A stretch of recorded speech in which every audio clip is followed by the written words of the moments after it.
We have a new guest who's joining us for the show this hour. Caroline Gaita is the Executive Director of Mzalendo Trust. They have just published a report looking into the 2022 election and how democracy played out in the 2022 election. You know, before the election, there was all these things. There was the amendment to the Political Parties Act. There was the attempt by the IEBC to cap campaign financing. There was a reaction from Parliament. There were all these things. There was a political party democracy process of identifying candidates through mchujo, or through mchujo. And we'll be discussing that, negotiated democracy. Let's welcome Caroline Gaita with the day's Proverb City. Our proverbs for the whole of this week come from the country of Tanzania. So, as we said at the beginning of the show, we'd be remiss if we did not, or if we had proverbs from Tanzania and didn't actually pronounce some proverbs in the language of Kiswahili. Ahangaikae sana najua ajua. Ahangaikae sana najua ajua. Caroline, just repeat the Swahili proverb. Good morning. Hangaikae sana najua ajua. Yes. Well done. Question number 1A, full marks. Full marks. Question number 1B, what's the translation of that in English? He who... Should Yes. I use that word? He who has... They who. No, so please is they. All right. He who. He who hustles much knows. He who hustles much knows. Isn't that a lovely Question number 1B, how many marks, City? That's 100%. Full marks. Thank you. Question number 1C. What's your interpretation of this proverb? Perhaps if you've put effort, then you really know what it takes. Yes. It's not the easy peasy, quick solutions that we have these days. If you've worked hard for something, then you know the process and perhaps appreciate it more. Great. Yeah. Asante sana. Welcome to Kenya's biggest conversation. Happy New Year.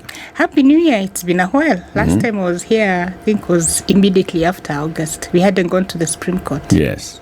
You got busy, and so we gave you some space. I'm happy to be back. And now you're back with a full Yes. report. Yes, Leaving I am. others behind. Impact of negotiated democracy on inclusive politics in Kenya.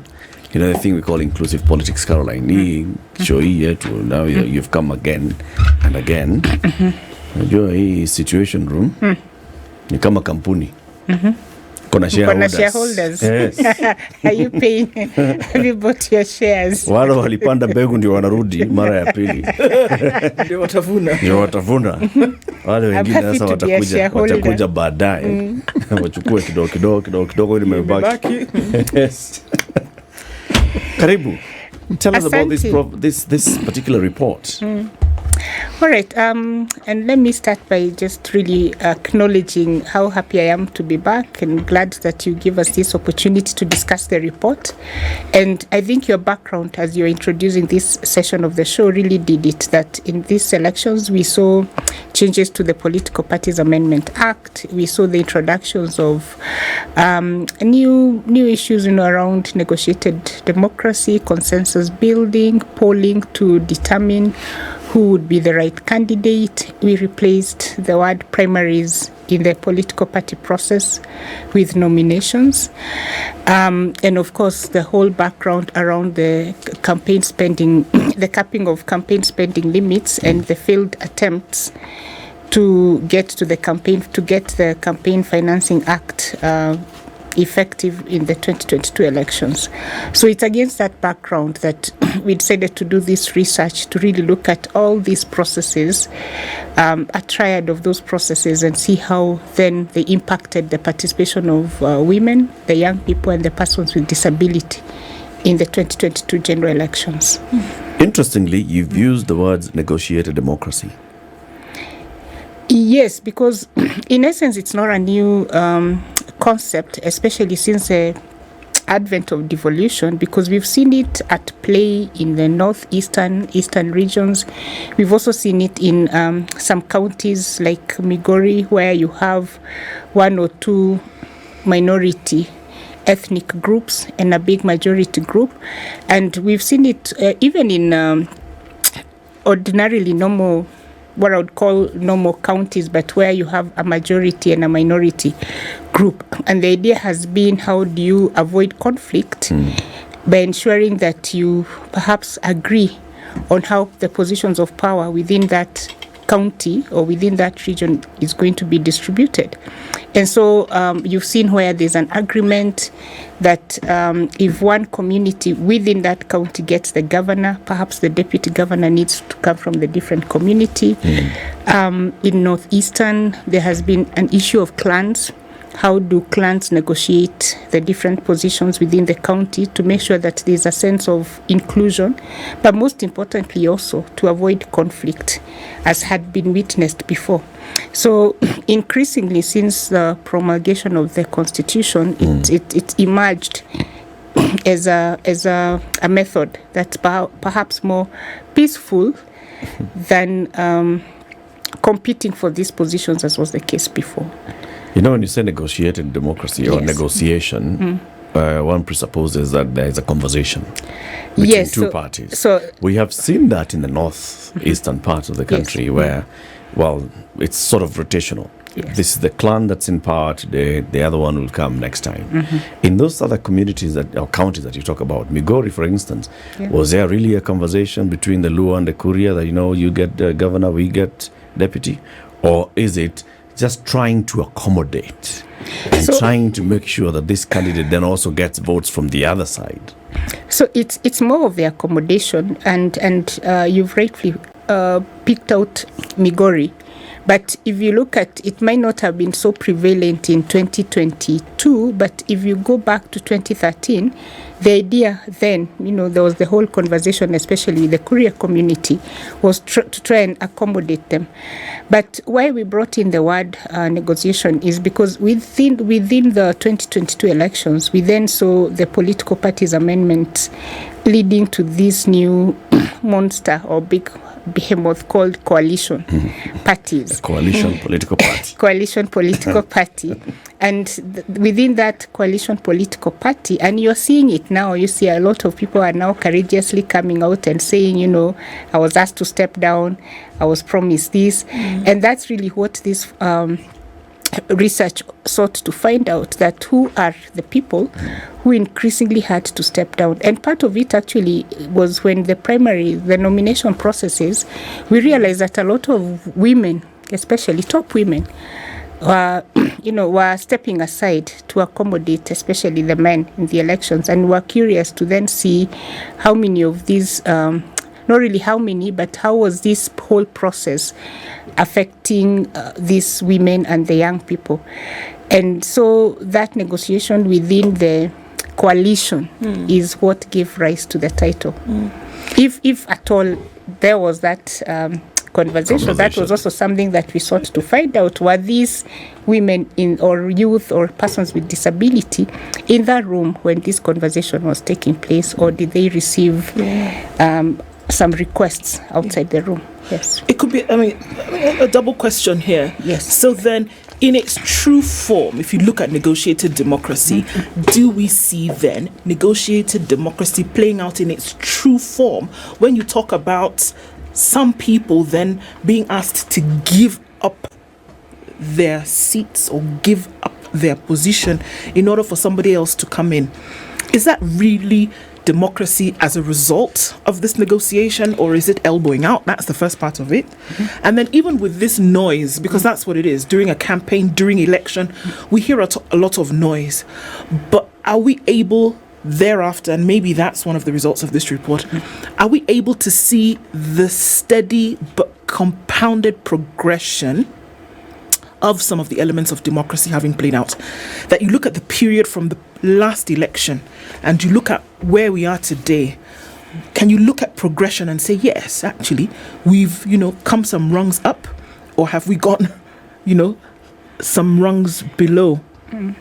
from the things that we see, take away the noise, take away the cacophony from all of this behemoth that you talk about are you able to see a steady progression, or do you see regression in some of these things that we hope will then all lead towards this democracy that everybody seeks for?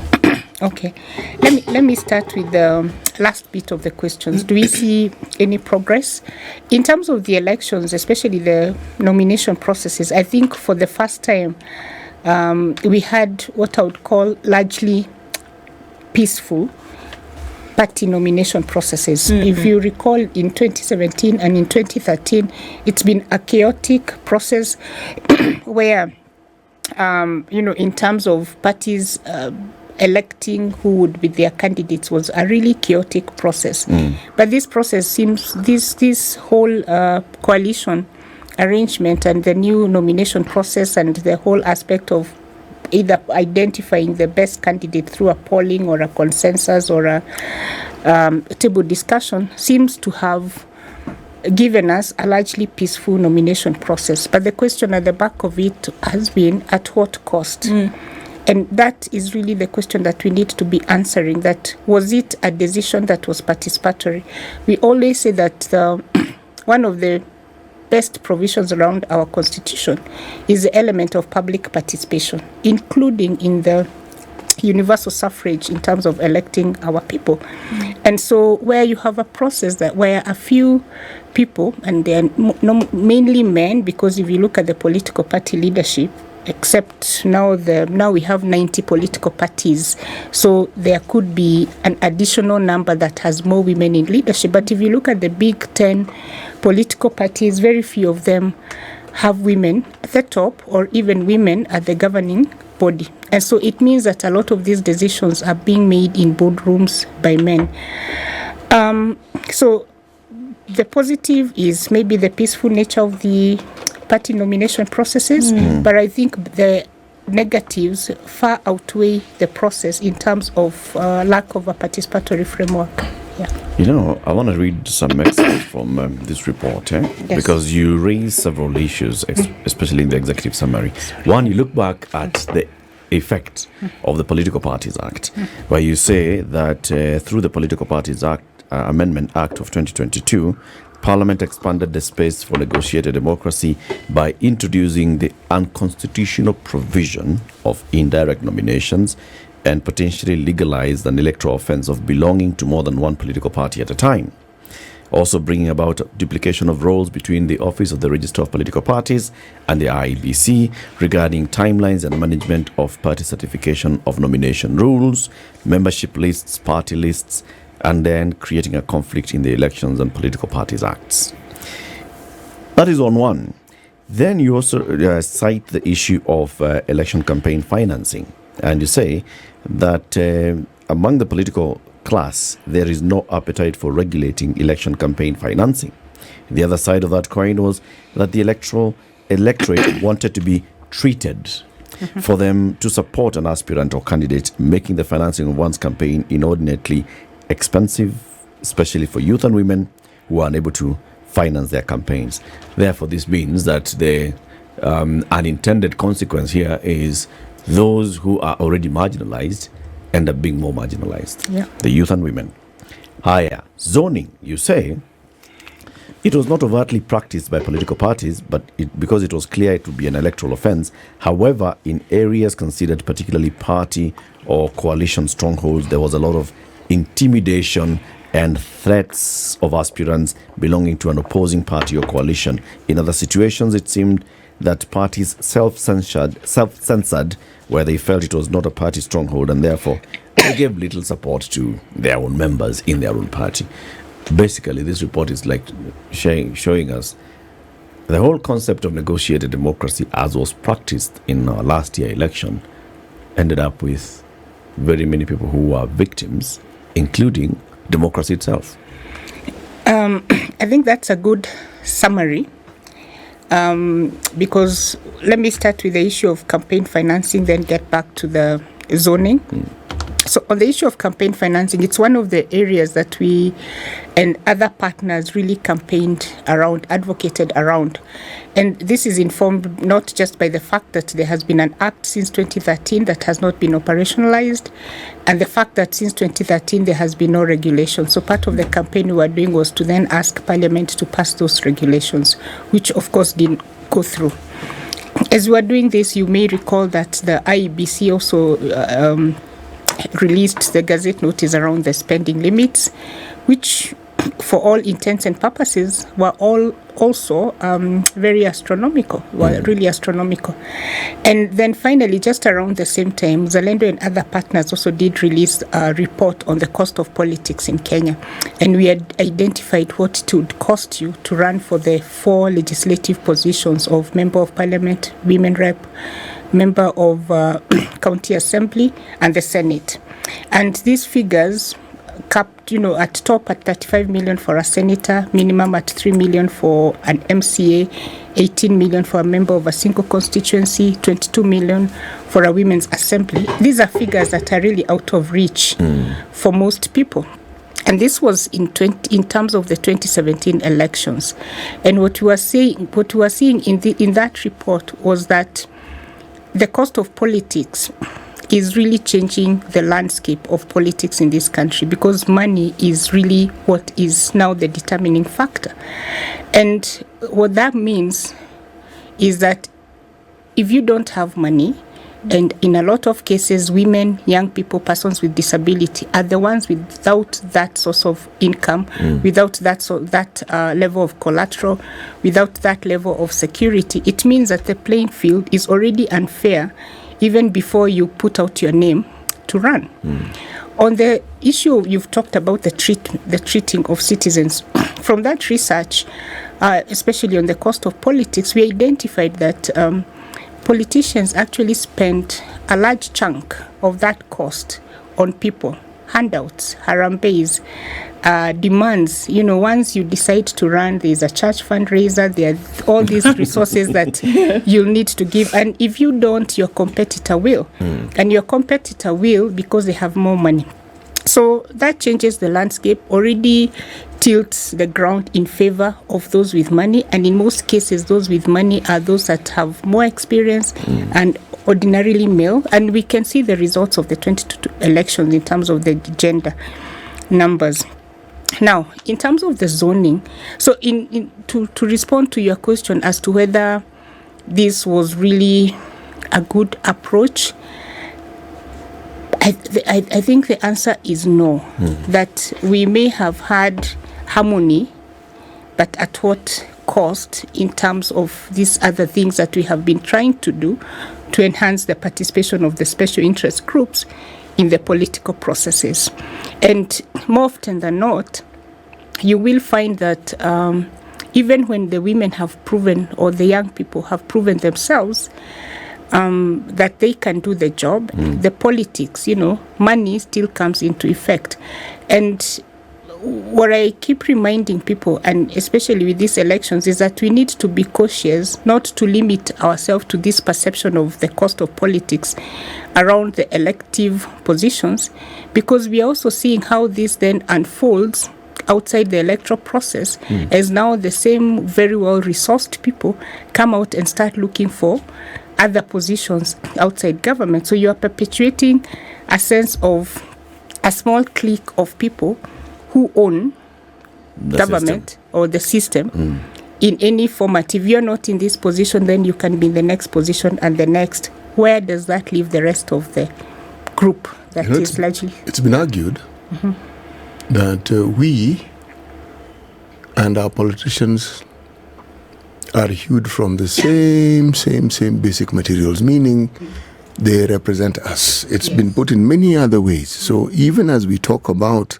these processes that we sometimes find a bit abhorrent, there is that side that puts across this discussion. However, I would like to ask, because I'm asking myself this question, when we say that our systems and the people we elect are representatives of us, the question is really how representative are they, and how much of a choice do we really have? Because there's the assumption that there's a blanket choice that people have in determining some of these things, and it's presented as such. And we speak about it often enough that the point where one believes one actually has a choice. But the question is, how is it? When we talk about negotiated democracy, is it representative of the traditions of those people, their aspirations, the things that they wish to achieve? When we look at the systems that we have and what has been promulgated and what we now consider the norm and how it has evolved over time, how representative is this? All right. So the question has been, are we having a selective or an elective democracy? And that really is at the crux of this, because the whole essence of party primaries, for example, is for citizens to be able to choose the candidates that they would want to be on the ballot. But we know that has been messy in the past, because in the past, before this act, you'd have certain individuals being members, in quotes, because they're not members of multiple. They would participate in multiple party primaries. So you'd be thinking that there's a whole set of people that went to this party, that party, and the next party, but it's the same group. So they're not really representing the citizens of that space, but they're actually just monetizing a process to be able to benefit from it without really factoring in the needs of the people. They are business people. Exactly. So the money, that's one challenge. The second challenge is Kenyans' participation in political parties. If you ask a lot of people, they are not members of political parties, and if they are, they don't take their participation in there very seriously. They are not very interested in knowing who are the leaders in those political parties, how did that leadership get into the space, how are they utilizing the political party funds. Political parties are supposed to utilize 30% of their party funding towards special interest groups. Those questions don't get asked because Kenyans have not identified that space as one of the areas that they should be focusing on. And so then the question as to whether our leadership is really representative, I would say not 100%. And look at the 2022 elections, 8 million people not voting. Who is representing this category of 8 million? Because it means that within what we had in terms of the elections, they saw no choice to make and opted to stay out of it. As to the question whether we are the leadership that we get, I tend to agree with that analysis, because the bigger challenge within our political space, even going by that request for treats or going by that request for handouts, request for money, is the integrity of the electoral process. But that also is problematic if we frame it like that, because then it assumes that we are blind to these other issues that are facing citizens, like the cost of living and all this, and what needs to be done to address those challenges. Because in advanced democracy, those daily decisions are not things people will be thinking about as they go into the polls. But here, if you are thinking about bread and butter, bread and butter will take priority over either going to vote, or will determine whether you need to go to a political rally or you'll vote for a certain person if they'll give you the money. Yeah. Time for us to take a break. 28 minutes to 9. Caroline Gaita, Executive Director of Mzalendo Trust, is our guest this morning. They've just released a report called Impact of Negotiated Democracy on Inclusive Politics in Kenya. Leaving others behind? That's a question. This is the Situation Room, the only way to start your day. Spice. Conversation with Caroline Gaita from Mzalendo Trust, talking about negotiated democracy as was witnessed in the 2022 general election. Were there positives when it comes to negotiated democracy, as you've listed here and as you've defined in your own report? Were there positives? Yes, and I did allude to one of them, which was a fairly harmonious and so there was peace. Harmonious nomination process. It also served to secure certain leaders, positions in certain regions. And we've seen this with some of the top women who are now governors. I think we saw this in Homa Bay, where we now have a female governor. We also had a number of women get their seats as members of single constituency. So, yes, there were positives, just not as many as the negatives are. As the negatives, but not and also not as many in favor of the special interest groups as they were in favor of the men. Yeah. One of the things that is apparent about our electoral system is how much we focus on the electoral body that is charged with the duties and functions of running our elections every year, rather than the system itself. I'm going to explain what I mean. Right now, we are already discussing IEBC and what's supposed to become of IEBC. And yet the process that we use in our elections essentially remains the same. Now, does it represent an inflexibility of mind to explore other ways of actually providing an election that would reduce these inequalities and issues that we have? Because there are, forget the Western way of voting and the Western way of thinking, there are other countries that have over time evolved. They've tried abundant, and found ways that accommodate the ethnicity, the languages, the differences, the traditions, and so forth. Now, we have a system that is not really very, very different from the one that we have in the West. Now, there's something called the limited preferential voting. Okay? It's practiced in Papua New Guinea. My colleagues and I have heard me, my colleagues have heard me say this every once in a while. Well, I also heard myself. You included. I also heard myself. When I was speaking, I said, "It is that you saying this?" I said, "Yes, I'm the one who's saying this." Where, because of the ethnicity, this particular country has over 850 languages, different languages, okay? They're only around 11 million people. But you don't just vote. There was this issue of, when you have a clan and they have agreed that this is their candidate, can you, for instance, send Eric as a representative of the clan and say, as we have 20 votes, I've come here to vote on behalf of the 20 people, okay? As an experiment. They moved from that to, okay then, how then, even when we agree, then can we all go and vote as we had agreed? Then they said, no, why don't we say this?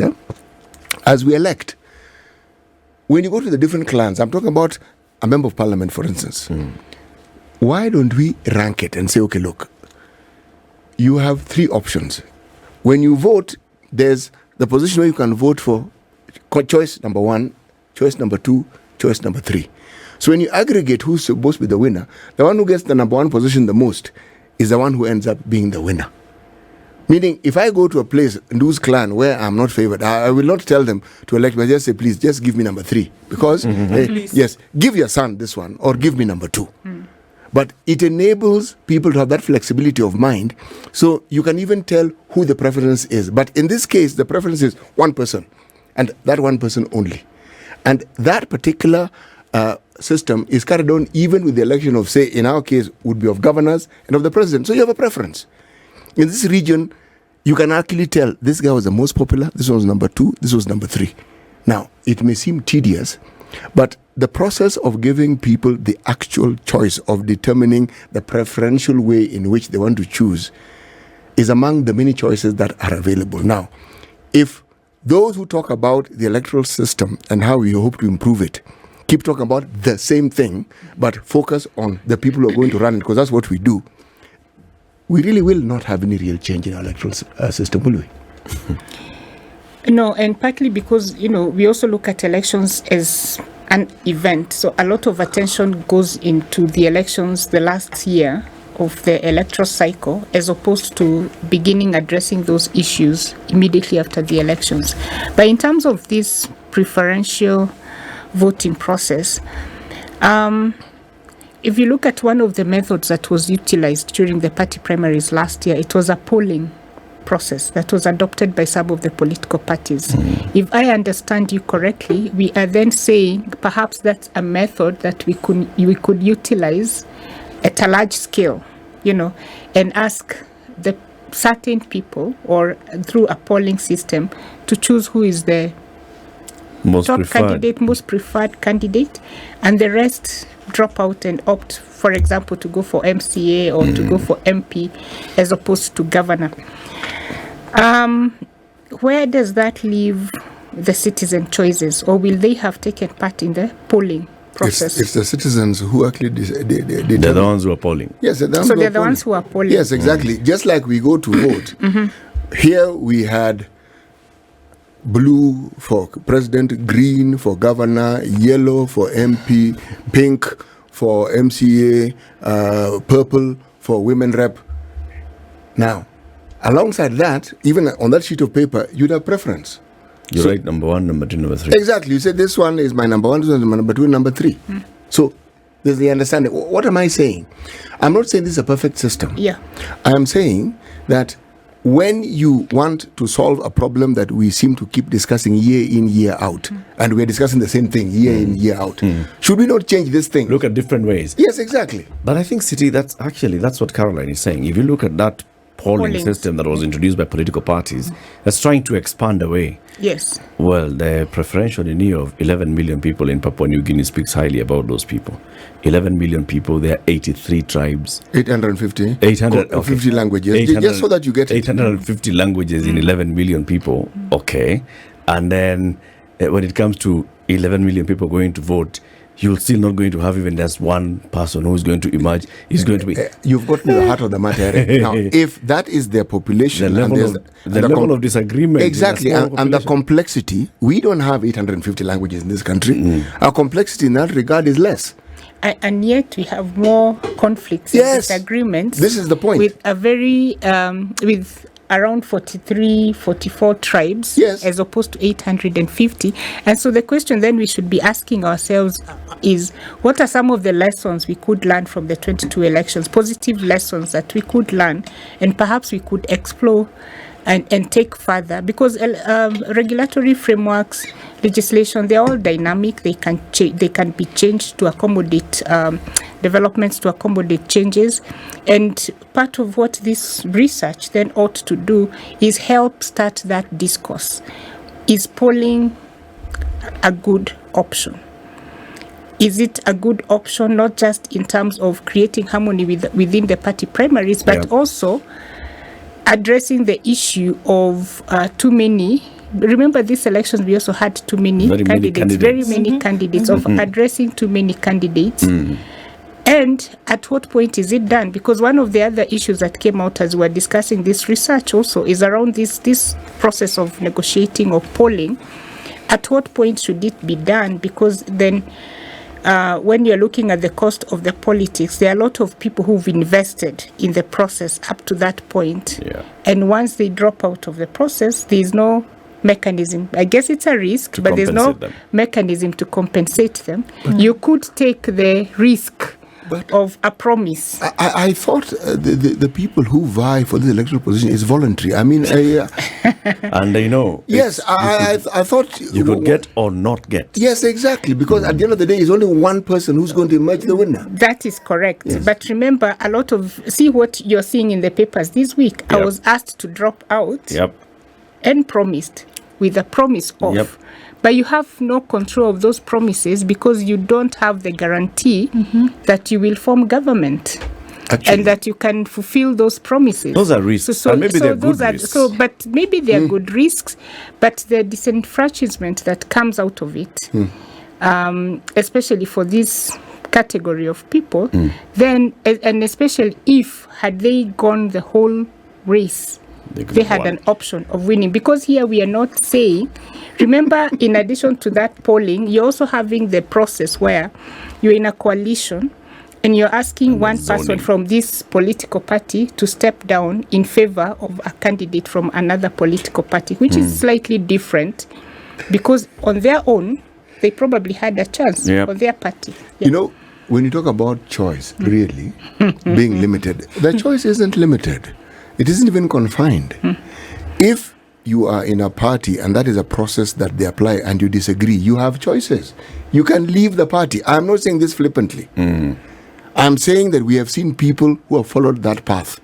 We don't agree with this, as we're going to go elsewhere. And sure enough, we did see them, because again in these elections you have the highest number of people who run as independents, Yes. and you also have the highest number of people in parliament as Yes. independents. So, but going back, It's the cost of it all. Is this is an independent route what we want to encourage, or should we be working towards strengthening our political party processes? You know, you ask a pertinent question. And the question is, to what end? Because the strengthening of it, or the not strengthening of it thereof, is predicated on this understanding that the party that adopts certain systems want to adopt some that will be of great benefit to them. Okay? So now, that benefit, is it anchored on immediacy, or is it something that focuses on the growth of that party, longevity, promoting democracy, or whatever? Because if you look at whatever it is that we are discussing right now and our political process, would you say that our process is one that seems to focus on promoting democracy? In what way? In whichever way you want to look at it, take a completely democratic perspective. Cast your mind to the winds and let it float around in whichever direction you want it, and let's see what it picks up. Because if you again go to the papers, Yes. mainstream media, print media, and even if you listen to whatever media outlet you have, the one struggle that we seem to have in this country is we are constantly battling with our constitution. It's like this constitution is a bit erroneous, so we must tweak it and we must change it and we must make it work. So we have an idea, and the constitution gets in the way. There's a way in which we want to appoint people, the constitution is getting in the way. So how do we work it? We change it. Now, the moment this conversation takes root and we can see it happening, even if it's not talked about, but we can see it happening, what does it tell you? Do we have a political class of those who are involved in our politics or who participate in it, who want to go beyond promoting their own self-interest? No. See? That was an emphatic no. Yes, it's a simple enough response. Yes. So it means the discussion of democracy, if we're to have it, has to be a completely different one. Focused on the citizen. Yes. The voter. Yes. Which is why I want to bring in that conversation. Yes. 13 million registered voters opted not to participate in that election. That was a strong That's voice. a huge number. Should that voice mean something in future elections? Should there, like we are saying, introduce options? Should you have an option down there that says none of the above? I'm not inspired enough. And if None of you a do it for majority me, of yeah. people say none of the above, then cancel that election. Let's have another one. Bring fresh candidates. Wouldn't that be a wonderful thought? If we had the choice of Yes, Now, meaning you have the list, page 1, page 2 of candidates, and you just go to the bottom. None of this. that's your choice. So for us to get there, obviously, it's important for us to go to the root of it and identify why this 8 million to 13 million didn't vote, didn't find it necessary. Was it the choice of candidates? Was it the process? Was it that they didn't register? Or was it that, like you're saying, they just didn't feel that any of the candidates put forward represented them? But it's interesting that out of 6 positions, you'd feel nobody really represents your interest, whether at MCA level or at governor level or at presidential level. And perhaps then the question should be, should we have options or educating citizens? Because part of it is, one, really understanding the role of the different positions. Because I want to believe that if people, for example, understood what MCAs ought to do or need to do at that very low level, they would perhaps invest more in knowing who their MCAs are. And if they opt not to elect anyone else, they would at least elect the MCA. The same would happen for a governor. If you're invested in a county and decide that for this, I'm only interested in my county and therefore I'll only give my vote to the governor because that's where my interests are. I have proximity to the governor. I can access the governor. I can ask questions. I can participate. But overall, and in response to the constitutional questions, I think the the biggest challenge is what we have defined or what we have taken to be public participation, that it made it very cosmetic. It doesn't count. People's voices don't matter. And with time, you then see the level of apathy.